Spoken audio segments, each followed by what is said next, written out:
Hey, so Charlie Kirk was assassinated yesterday, and I just wanted to uh, share a little bit. My family was processing it, and I've had a few people reach out and just say, how do I respond to people who are celebrating such a tragedy and who have such calloused hearts?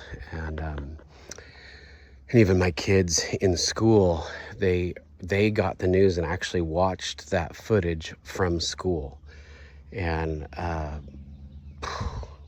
and then there's half the kids at the school are just celebrating, and then literally other kids are crying and just processing the stuff by themselves while kids are mocking the whole thing. And it's just heartbreaking how just calloused and broken people can be to celebrate anyone, husband and father, being murdered. I heard right in front of his family in such brutal fashion. What has happened to people? And even myself, I've had to respond to some people I would call friends that are celebrate. I just don't understand it. And then other people are asking, how do I respond to someone that I care about who is like that? And it's almost like I think that they have, they're saying like, I think that they have mental disorders or something, and how do I deal with that? And so initially my thought is division. So the Adamic sin nature wants us to be afraid of others. And it goes back to the Garden of Eden, where the devil convinces us to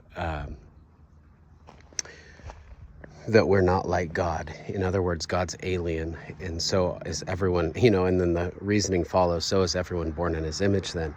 And that idea, that concept, from the Bible, and other cultures have that concept too, is that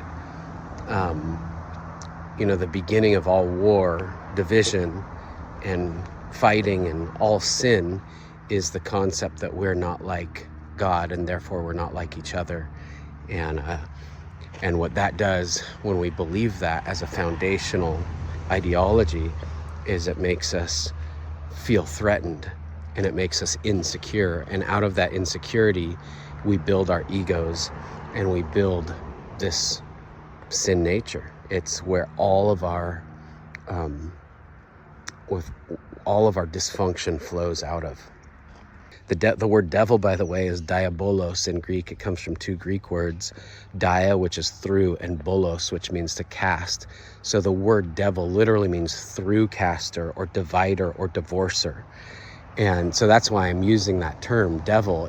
So anyway, the way that I would respond, the way that I do respond, is by reaching out intentionally to the people I care about if they're expressing those things, and saying, hey, I hear your words and your attitude and your actions, and I see them, and I believe that there's something underneath those things at the subconscious level, for you to be able to justify your callousness and your ability to mock a father and a husband's death and murder right in front of his family and the whole world in such brutal fashion.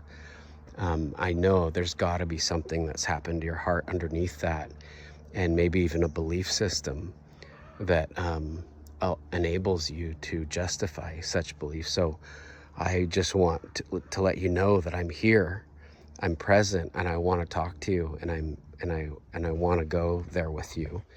And I just want you to know that there's someone that you can talk to about that stuff. And if I go the other route, which is war perpetuates war. And I understand the desire to divide further, and I know there's something that needs to be done. Like, I actually think it's like a mental illness when people can be so divided that way. I think I mean not divided, but their hearts can be so callous, and I think it's something that's a very big danger to society. and healthy society especially, is the ability to be so one-sided that you become blind to compassion, and you become blind to the nature of all of us, and the human rights for everyone. And so I do think that it's a disease, or a massive disorder for people to be able to do that. And so I do think that we need to do something as a culture. I think it is addressing these things as they are. Like, this is not normal for you to do that. And I think if we reach out one by one to those people in our own lives that act that way, instead of divorcing them and cutting them off, which is the devil, it's just jumping into the same camp that they do, and that perpetuates more war. Instead of that, draw near and say, hey, I want to understand your reasoning, and I want to understand you. I want to validate you in the places that I can, and I want to understand you. And I want to show you that you're not alone, that you're not separate, that you're not isolated, detached, that you're not, basically show the opposite of the devil, the divorcer. I think that's the only solution. That's the solution in the Middle East. That's the solution, that's the only way these things will end.